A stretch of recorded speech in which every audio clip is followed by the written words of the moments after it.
You were not always the most dangerous thing in the room. For most of your species' existence, something else was.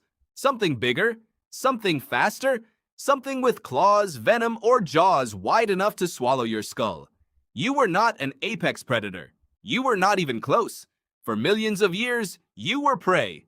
But something changed, and when it did, the entire planet felt it. This is the story of the day your ancestors stopped running and started hunting. Not just hunting, dominating. Not just surviving, reshaping the world around them so completely that nothing on Earth would ever be the same. The strange part, the weapon that made it happen was not a spear. It was not fire. It was something far more invisible, far more dangerous, and far more human than either of those things. Let's go back, far back. About 3.3 million years ago, your ancestor picked up a rock, not to throw it, not to sharpen it, just to hold it, feel its weight, turn it over. Paleoanthropologist Shannon McFerrin and his team found the oldest known stone tools near the Awash River in Ethiopia. Cut marks on animal bones showing that something was using sharp rocks to strip flesh. Something was thinking about the problem of food in a new way. But here is what matters. That creature was still not dangerous. Not really. It was using a rock the way a crow might use a stick. A tool? Yes. A transformation? Not yet. Fast forward about 1 million years. Your ancestor Homo erectus, upright, long-legged, surprisingly modern in body plan, starts doing something that no other animal on Earth has figured out. It begins controlling fire, not just stumbling upon a burning tree and warming its hands. Controlling it, carrying it, using it. Fire changed everything about the night. Before fire, darkness was death. The predators that hunted your ancestors operated best in low light. Lions, leopards, hyenas, their eyes are built for the dark. Yours are not. Every night, your ancestors had to go completely still, stay silent, climb into trees, pray. The night did not belong to them. Fire flipped that entirely. Suddenly, the night was light. The predators stayed back. Your ancestors could stay awake. They could cook food, which, as primatologist Richard Wrangham argues in his research, dramatically changed the amount of calories their bodies could extract from the same amount of meat. More calories meant more energy. More energy meant a bigger brain. A bigger brain meant better planning. And here is where the real danger begins. Planning. No other animal plans the way you do. A wolf chasing prey is reacting. A chimpanzee picking fruit is remembering. But your ancestors began doing something qualitatively different. They began imagining a future that had not happened yet, and then working backward to make it happen. Psychologist Thomas Suddendorf calls this mental time travel, and he argues it is one of the most uniquely human cognitive abilities on the planet. Your ancestors started asking a question that no other creature had ever asked. What if? What if we drove the mammoth toward the cliff instead of chasing it across the plain? What if we dug a pit there, covered it, waited here? What if 20 of us surrounded it instead of 3? The spear did not make you dangerous. The question did. And the questions started multiplying. Around 400,000 years ago, evidence emerges of hafted weapons. Stone tips attached to wooden shafts. This is not just technology. This is collaboration across time. One person chipped the stone. Another shaped the shaft. Another figured out the binding. The tool carried inside it the knowledge of multiple minds.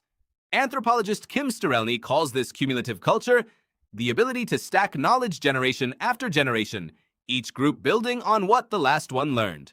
No other species does this at scale. A bear cub does not inherit its mother's cleverest hunting trick as a refined, improved technique passed down through symbols and teaching. But your ancestors did. Every generation got smarter, not just because of evolution, but because of knowledge transfer. Because of language, because of story. Around 70,000 years ago, something dramatic happens in the archaeological record. Researchers call it the Great Leap Forward. Suddenly, your ancestors are making art, wearing jewelry, burying their dead with objects, trading materials across hundreds of miles, creating symbols. Cognitive scientist Leda Cosmides argues that this is the moment the modern human mind fully switches on. The capacity for abstract thought, for metaphor, for culture. And with that capacity came something new. Group identity. Your ancestors started thinking in terms of us and them.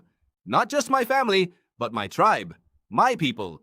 and tribes could coordinate at a scale that a lone family never could. Hundreds of individuals sharing a common story, common symbols, common purpose.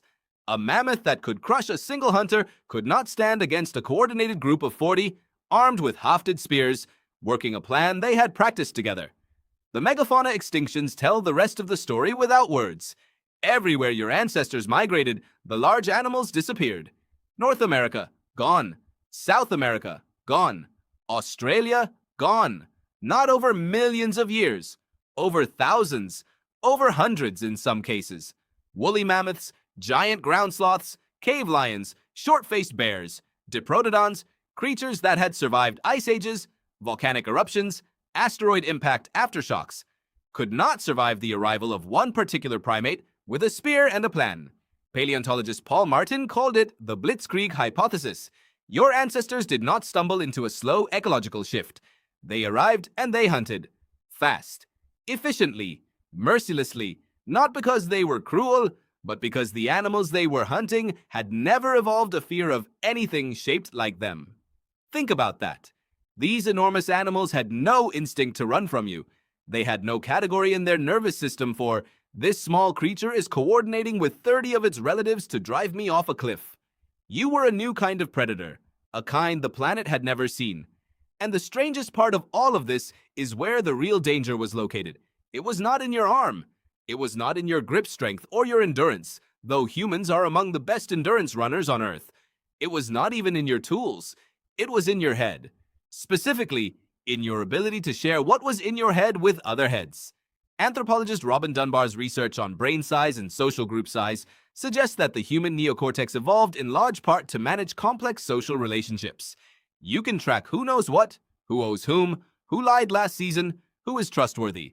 You carry an internal model of your entire group's internal states. No other animal does this with anything close to your complexity. This social intelligence is what turned a group of medium-sized primates into a planetary force. When you hunt alone, you are prey. When you hunt together with a shared story and a coordinated plan, you are something the Earth had never produced before. Now here is the part that should stop you cold. You are still doing it. The same cognitive architecture that let your ancestors surround a mammoth is the one that builds supply chains, writes legal codes, funds scientific research, wages wars, designs cities, coordinates vaccine rollouts. The same tendency to form tight in-groups with shared symbols is the one that builds nations, religions, corporations, sports fandoms. The same planning mind that asked, what if we drive the mammoth toward the cliff, is the one that asked, what if we split the atom, and what if we edit the gene, and what if we leave the planet? You did not become dangerous on one day. You became dangerous gradually through accumulation of knowledge, of cooperation, of abstraction, of story. But there was a threshold, a moment when the balance tipped, when the world stopped being something you lived inside and started being something you shaped. Every species changes its environment to some degree. Beavers dam rivers. Elephants push over trees. But no species has ever reshaped an entire planet's atmosphere, rewritten its genetic library, or looked up at the stars and started planning a route there. You are the animal that asks what if. And tonight, when the sun goes down and you flip on a light and think nothing of it, remember that your ancestors sat in the dark and decided the dark was a problem they were going to solve. They solved it. They solved everything. They keep solving. That is what made them dangerous. That is what makes you dangerous still.